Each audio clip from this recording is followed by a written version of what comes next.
नमस्कार। हम अक्सर सुनते हैं कि जीव माया से मोहित होकर कर्म बंधन में फंस जाता है अथवा अज्ञान आत्मा को ढक लेता है अथवा जीव का वास्तविक स्वरूप चेतन आत्मा ही है, लेकिन अविद्या के कारण वह भ्रमित हो जन्म मरण के चक्र में फंस जाता है। आदि आदि बातें। लेकिन जब जीव ब्रह्म का ही रूप है, जैसा कहा भी गया है कि ईश्वर अंश जीव अविनाशी, चेतन अमल सहज सुख राशि, अर्थात यह जीव अथवा आत्मा ब्रह्म स्वरूप चेतन ही है। यह मल रहित सहज ही परमानंद को प्राप्त करने वाला है। फिर आखिर जीव मोह माया अविद्या आदि में कैसे पड़ जाता है? अभी हम इन्हीं प्रश्नों पर विचार करेंगे और इसका उत्तर जानने की कोशिश करेंगे। सबसे पहले मैं यह कहना चाहूँगा कि परमात्मा स्वरूप जीव स्वयं माया रचता है और स्वयं ही अविद्या का चुनाव करता है।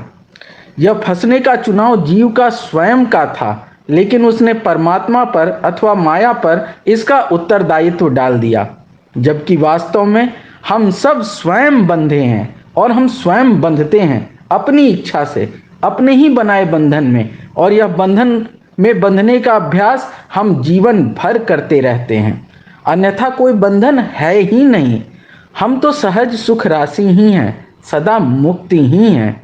यह जो मैं होने का भाव है, यही अहंकार है और इसी को हम जन्म से अपना लेते हैं और स्वयं माया की रस्सी पकड़कर कहते हैं कि माया ने हमें बांध रखा है, जबकि वास्तविकता तो यह है कि माया ने हमें नहीं बल्कि हमने माया को जकड़ रखा है। जैसे ही हम स्व या अहम से पर या परमार्थ पर ध्यान केंद्रित करते हैं, परमानंद प्राप्त कर परमात्मा हो जाते हैं। क्योंकि जो पर के आनंद से आनंदित होता है और पर की आत्मा का चिंतन करता है, उसी में वास्तविक चेतना है और वही परमानंद स्वरूप परमात्मा हो जाता है। वही बंधन मुक्त हो जाता है और जीवन में ही मोक्ष प्राप्त कर लेता है। जैसे बहुत से ऐसे लोग हुए जिन्होंने समाज और राष्ट्र के लिए अपना जीवन समर्पित कर दिया। उन्हें कभी अपने लिए कुछ नहीं चाहिए था और ऐसे लोग परमार्थ के लिए ही जिए और परमात्म स्वरूप हो गए और आज भी वे लोग श्रद्धा की दृष्टि से देखे जाते हैं, पूजनीय माने जाते हैं। ये जो आनंद से परमानंद तक की यात्रा है तथा आत्मा से परमात्मा तक की यात्रा है, यही मोक्ष की यात्रा है। और यदि हम स्वयं को न बांधें तो कोई बंधन है ही नहीं।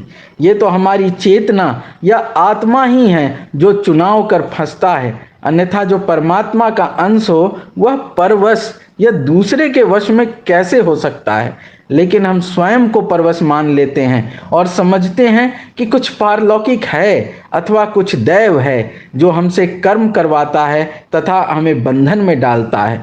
और जब हमने अपनी जिम्मेदारी न लेकर किसी और के अधीन अपने को समझ लिया, तो यही तो बंधन है। जब हम अपनी जिम्मेदारी नहीं समझते, जब हम स्वयं को किसी बात के लिए जिम्मेदार नहीं समझते, जब कुछ गलत हो जाता है तो हम भाग्य पर दोष डाल देते हैं, हम भगवान पर दोष डाल देते हैं, हम पूर्व जन्म के कर्मों पर दोष डाल देते हैं, तो ये सब समझ लेना और स्वयं को जिम्मेदार न समझना, यही तो बंधन है। यही तो समझने वाली बात है। जैसे ही हमने स्वयं को जिम्मेदार मान लिया, वैसे ही सब बंधन समाप्त हो जाते हैं, व्यक्ति मुक्त हो जाता है। इसमें कोई संदेह वाली बात नहीं होनी चाहिए। यही अविद्या है और यही माया है। यह अविद्या माया या बंधन कहीं से नहीं आता, बल्कि हमारा ही सृजन होता है और हम स्वयं ही फंसते हैं और यह भ्रम पार लेते हैं कि माया परमात्मा की है जो हमें बांधे हुए है। इस बात का प्रमाण है हर वे महान लोग जिन्होंने मानव रूप में आकर कभी कर्म बंधन में नहीं बंधे, जिन्होंने निष्काम भाव से, निस्वार्थ भाव से कर्म किया और वे जीवन मुक्त रहे। कर्म तो हर मनुष्य को करना ही है, लेकिन कर्तव्य भाव से किया गया कर्म कभी बंधन का कारण नहीं होता और कर्म के बिना तो मनुष्य ही नहीं हो सकता। गहनता से यदि हम विचार करें तो हम पाएंगे कि क्रिया और कर्म के अभाव में हम कुछ भी नहीं हैं। चेतनता तभी अर्थ रखती है जब वह कर्म में परिणत हो, अन्यथा एक मूर्ति और एक मनुष्य में कोई अंतर ही न रह जाए। मूर्ति को जड़ कहा जाता है क्योंकि वह चेतन नहीं है, वह निर्णय नहीं ले सकती, वह बोल नहीं सकती। लेकिन इसको यदि इस रूप में देखा जाए कि निर्णय नहीं ले पाना, प्रतिक्रिया नहीं देना, ये सारे गुण ही उस मूर्ति की चेतनता है, क्योंकि उस मूर्ति की चेतनता का स्तर अलग है। तो आप क्या कहेंगे? सोच कर देखिए कि कितने ऐसे जीव हैं जो निर्णय नहीं ले सकते या मौन रहते हैं या प्रतिक्रिया नहीं देते, फिर भी वे चेतन ही तो होते हैं। अतः कुछ गुणों के आधार पर चेतन या अचेतन का निर्णय नहीं किया जा सकता। जिस प्रकार हमारी बुद्धि चेतन है और वह चेतनता को जन्म देती है, उसी प्रकार यह संपूर्ण ब्रह्मांड में एक चेतना फैली हुई है और जो प्रकृति को मूर्त रूप प्रदान करती है और प्रकृति उस चेतनता से ही चलती है। अतः चेतनता से इस प्रकृति को, इस ब्रह्मांड को अलग नहीं किया जा सकता। और जो चेतनता से ही जन्म पाता हो, वो उसमें कुछ भी अचेतन कैसे हो सकता है? बस बात ये होती है कि सबकी चेतना का स्तर अलग होता है। मुझे एक पंक्ति याद आ रही है जो हमने बचपन में किसी भाषण में, मेरी दीदी द्वारा लिखी गई पंक्ति थी और उसमें हमने अपने भाषण में उसे बहुत प्रयोग किया था और काफ़ी सराहना भी पाई थी। कि उसमें एक पंक्ति यह लिखी गई थी कि पर्वत की प्रार्थना उसके यथावत खड़े रहने में है, वहीं नदी खिलखिलाती हुई बहती हुई भजन गाती है। पूजा के इस भिन्न प्रकार के लिए क्या पर्वत को नदी की हत्या कर देनी चाहिए? अब हम मनुष्य स्वयं को चेतन मानते हैं क्योंकि हमने चेतना के कुछ मापदंड बनाए हैं, लेकिन क्या अन्य सब कुछ जो चेतना के अन्य स्तर पर हैं और हमारे मापदंड में नहीं आते, उनको अचेतन या जड़ मान लेना क्या उचित है? वास्तव में सब कुछ चेतन ही है, बस चेतना का स्तर उनके गुण के अनुसार भिन्न है। अतः हम सबका शरीर, मस्तिष्क और चेतना इस ब्रह्मांड से ही उत्पन्न होकर इस ब्रह्मांड में ही विलीन हो जाती है और सदा इस ब्रह्मांड में ही रहती है। जैसे ऊर्जा और पदार्थ का नाश नहीं होता और नहीं हो सकता, वैसे ही इंफॉर्मेशन या जानकारी का भी नाश नहीं होता। जानकारियां भी इस ब्रह्मांड में संरक्षित रहती हैं। क्वांटम भौतिक विज्ञान के उद्भव के साथ कई ऐसी बातें सामने आई हैं जिन्होंने वैज्ञानिकों को भी अचरज में डाल दिया है। ऑप्टिकल इल्यूजन की तरह ही क्वांटम की दुनिया में भी जो जैसा दिखता है वह वैसा होता नहीं। डबल स्लिट एक्सपेरिमेंट, जिसमें पार्टिकल के डुअल नेचर का पता चलता है, को इस बात के उदाहरण के रूप में लिया जा सकता है। दर्शन की दुनिया भी कुछ ऐसी ही है, जहाँ जो जैसा दिखता है वह वैसा ही हो आवश्यक नहीं है और अलग अलग दृष्टि से एक ही चीज अलग अलग दिख सकती है। इसी कारण अलग अलग दार्शनिकों के विचार अलग अलग हुए। जैसे आदि शंकराचार्य का यदि अद्वैतवाद आया तो उसके बाद द्वैतवाद भी आया है, विशिष्ट अद्वैतवाद भी आया है और भी कई तरह के दर्शन आए हैं। कपिल मुनि का जो सांख्य दर्शन आया है उसमें परमात्मा को ही नकारा गया है। वहाँ पुरुष और प्रकृति दो से इस ब्रह्मांड की रचना बताई गई है। अतः उस दर्शन को अनीश्वरवादी दर्शन भी कहा गया है, लेकिन आज भी उसको अपने तर्कों के लिए, अपने लॉजिक के लिए एक उच्च स्थान और सम्मान प्राप्त है। फिर भी अधिकतर दर्शन मानते हैं कि एक सत्ता है, ब्रह्म अथवा ब्रह्मन, जो अनादि है और अनंत है और हम सब उसी से बने हैं। निसंदेह वह ब्रह्म चेतन है, फिर चेतनता से जड़ता कैसे बन सकती है? यहीं आकर दर्शनों में भेद आया और अलग अलग दर्शन में अलग अलग व्याख्या देखने को मिलती है। आज का आधुनिक विज्ञान इस पहेली को सुलझाने में लगा है कि आखिर चेतना क्या है और कहाँ से आती है। क्या यह मस्तिष्क से ही उत्पन्न होती है या मस्तिष्क से परे है? लेकिन सोचने वाली बात है कि यदि चेतना का मस्तिष्क और शरीर से अलग अस्तित्व होता तो फिर मृत्यु के बाद भी वह चेतना रहनी चाहिए और किसी और पर वही चेतना काम करनी चाहिए। इस तरह हमें एक जैसे बहुत से लोग मिलने चाहिए, लेकिन हम अनुभव से जानते हैं कि ऐसा नहीं होता। हम सब एक दूसरे से अलग हैं और सबकी चेतना भी अलग अलग काम करती है। हम ऐसा इसलिए कह सकते हैं क्योंकि हम अक्सर देखते हैं कि एक ही परिस्थिति में अलग अलग व्यक्ति का व्यवहार और प्रतिक्रिया अलग अलग होती है। अतः चेतना की मस्तिष्क पर निर्भरता तो अवश्य है। चेतना ऐसा कुछ भी नहीं जो कहीं से आती हो या जाती हो, वह सदा मौजूद है और हमारे द्वारा प्रयोग में आती है। अतः मेरा यह मत है कि एक व्यक्ति की चेतना मस्तिष्क से ही है और मस्तिष्क द्वारा ही उत्पन्न होती प्रतीत होती है। शरीर एक हार्डवेयर के समान है और अलग अलग शरीर का समान रूप का हार्डवेयर होने के बावजूद अलग अलग क्षमता का होता है।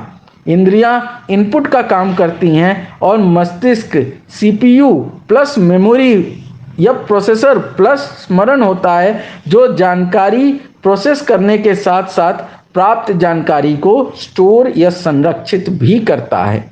निर्णय लेने की क्षमता, अनुभव की क्षमता आदि सब मस्तिष्क से ही होती है।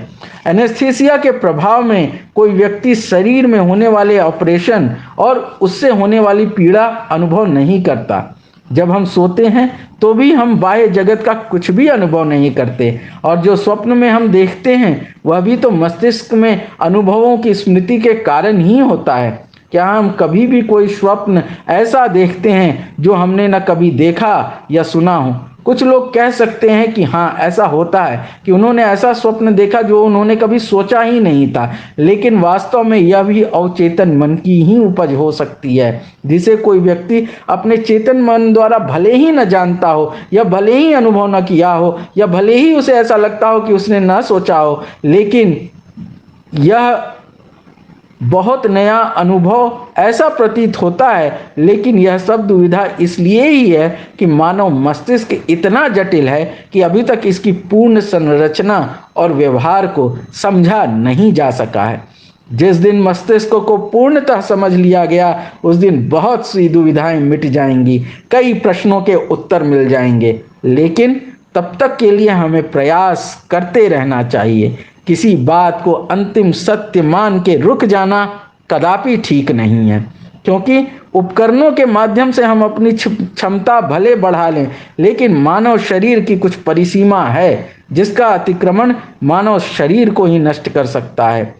विज्ञान सदा से अवलोकन पर आधारित है, जिसे परीक्षणों द्वारा सिद्ध किया जाता है, लेकिन हम सब जानते हैं कि कई ऐसी बातें हैं जहां पहले के परीक्षण के आधार पर बनाई गई धारणा को आगे आने वाले परीक्षण ने बदल दिया, और क्वांटम की खोज ने तो एक नई भौतिकी को ही जन्म दे दिया है। अब तो ऐसा प्रचलन चल गया है कि आधुनिक विज्ञान के कुछ नियमों को वेदों में लिखी हुई बातों से जोड़कर देखा और बताया जाता है, लेकिन ऐसा करने वाले यह भूल जाते हैं कि वेद निसंदेह ज्ञान के भंडार हैं, लेकिन उनमें लिखी बातें और जो उनमें तर्क या टिप्पणियां की गई हैं वह गहरे चिंतन का परिणाम है, न कि किसी अनुसंधान का। अतः अनुसंधान से सिद्ध नियमों को उनसे जोड़कर और आधुनिक विज्ञान की खोजों को तोड़ मरोड़ कर लोगों के सामने प्रस्तुत कर उन्हें चमत्कृत कर देना आज का चलन बना हुआ है। सबों को इससे सावधान रहने की आवश्यकता है ताकि कोई भ्रम में ना आ जाए। आध्यात्म हमें शांति प्रदान करने के लिए, जब हमारा मस्तिष्क थक जाता है तब आध्यात्म हमें शांति प्रदान करता है, हमें हौसला देता है, हमें चीज़ों को समझने में मदद करता है, भावनात्मक रूप से मदद करता है। लेकिन जो बात हम विज्ञान की करते हैं वह सत्य पर आधारित होता है, वह कुछ नियमों पर आधारित होता है और वह कुछ एक्सपेरिमेंट्स द्वारा प्रूव किया जाता है, और उस प्रूवन फैक्ट को हम प्रैक्टिकली देख या टेस्ट कर सकते हैं। लेकिन जब बात आध्यात्म की होती है तो ये भावना की बात होती है, ये अनुभव की बात होती है, जिसको प्रैक्टिकली आप कभी टेस्ट या कंपेयर या मेजर नहीं कर सकते। इसलिए आध्यात्म और विज्ञान को जोड़कर देखना गलत है। आध्यात्म हमें कुछ कल्पना करने की शक्ति देता है, लेकिन उसके माध्यम से हम उसे विज्ञान नहीं कह सकते। इसलिए ऐसा जो लोग करते हैं, जो आज हम परिपाटी या चलन देखते हैं कि किसी आध्यात्मिक बात को वैज्ञानिकता से जोड़कर देख लिया जाता है तो वह गलत है। हाँ, हमारे समाज में, हमारी संस्कृति में ऐसे कुछ नियम अवश्य थे जिन्हें इसलिए बनाया गया क्योंकि उनका एक वैज्ञानिक आधार था और वो वैज्ञानिकता पर ही आधारित थे। वह बातें अलग हैं। लेकिन जो बातें भावनात्मक रूप से और आध्यात्मिक रूप से हमें बताई जाती हैं, उनका हमें वैज्ञानिक आधार लेकर मिस इंटरप्रेट करके प्रस्तुत नहीं करना चाहिए। ऐसी बहुत सी जानकारी और बहुत से विषयों पर मैंने अपनी पुस्तक आत्मा की खोज एक आधुनिक दर्शन में प्रस्तुत किया है। इसका लिंक मैं कमेंट बॉक्स में दे दे रहा हूँ। आपकी इच्छा हो तो यह पुस्तक पढ़ें और मुझे अपना फीडबैक अवश्य दें। आप मेरे चैनल को भी सब्सक्राइब कर सकते हैं जिससे हम ऐसी और सी चर्चाओं में जुड़ सकते हैं। आपका बहुत बहुत धन्यवाद।